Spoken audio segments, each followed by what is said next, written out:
Kuomintang presidential candidate Eric Chu will spend the next week campaigning in the United States. His itinerary includes stops in Los Angeles, Washington, D.C., New York, and San Francisco. Chu will reportedly visit the White House, Department of State, and Department of Defense while in D.C. Before departing for the U.S., Chu said he would not rule out a meeting with Chinese President Xi Jinping in the future if he is elected president. Kuomintang presidential candidate Eric Chu will spend the next week campaigning in the United States.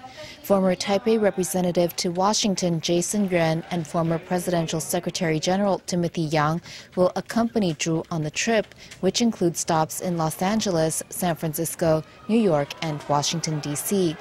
Chu will arrive in Los Angeles on the 11th, where he will hold an international press conference. In D.C., he will visit the White House, Department of State, National Security Council, Department of Defense, and Office of the United States Trade Representative. Taipei representative to Washington Shen Luxun will host a banquet for Chu in D.C.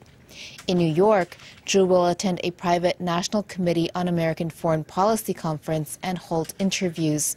His last stop will be San Francisco. Chu will return to Taiwan on the 16th. Prior to his departure, Chu said cross-strait relations would continue reaching new highs under the Kuomintang, and the Mashi meeting was a huge milestone for cross-strait relations. Chu met with Xi Jinping this past May in his capacity as KMT chair. He says a second Chu-Xi meeting may be in the cards if he is elected. Democratic Progressive Party presidential candidate Tsai Ing-wen recently criticized the Ma-Xi meeting, saying its framework suppressed the right of Taiwan's people to choose their own fate. In response, Chu said Tsai is unable to see the big picture and lacks perspective.